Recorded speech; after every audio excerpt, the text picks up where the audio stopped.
म्हणून आम्ही महायुतीकडे अशी विनंती करतो की आम्हाला अकोला जिल्ह्यात तरी हे मतदारसंघ सुटले पाहिजे। त्यासाठी आमची प्रामाणिकपणे तयारी आहे। पत्रकारांचा प्रश्न करायचा असा येईल की तुमच्याकडे उमेदवार तयार आहेत का? तर बाळापूरसाठी तर आमचे उमेदवार मी अगोदर जाहीर केले, शेवटी एबी फॉर्म मीच देणार आहे, यात काही दुमत असण्याचं कारण नाही।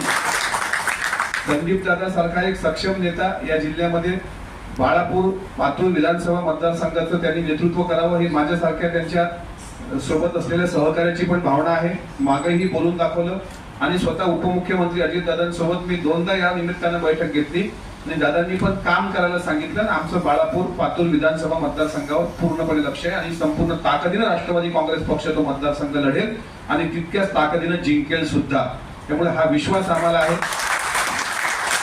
दुसरा, अकोट विधानसभा मतदारसंघावर सुद्धा आम्ही त्याच पद्धतीनं आता तयारी करणं सुरू केलेली आहे। अकोटचे अनेक नगरसेवक, अनेक विविध पक्षाचे पदाधिकारी आताच येऊन भेटले आणि त्यांनी सुद्धा विनंती केली। आम्ही पक्षाकडे म्हटलं की अकोट विधानसभा मतदारसंघामध्ये निवडणूक लढल्या गेली पाहिजे आणि त्याकरता राष्ट्रवादी काँग्रेस पक्ष त्यासाठी सुद्धा योग्य उमेदवार देऊन अकोट विधानसभा सुद्धा लढण्याच्या तयारीत आहे।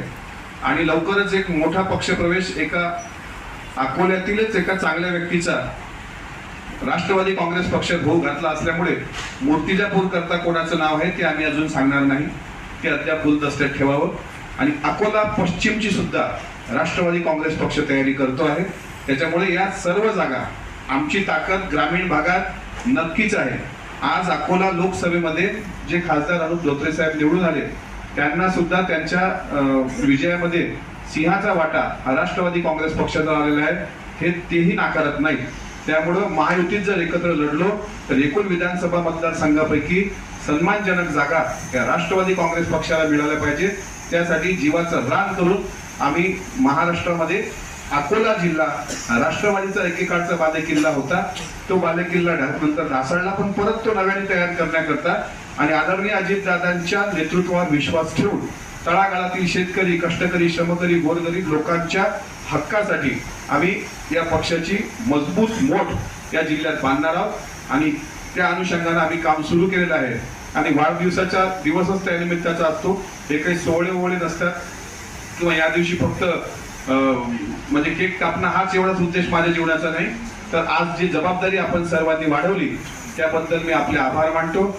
आणि आज पत्रकार बांधवांनी सुद्धा अत्यंत वेळातला वेळ काढून आमच्या या पत्रकार परिषदेला आमच्या विनंतीला मान देऊन हजेरी लावली, त्याबद्दलही त्यांचे आभार मानतो।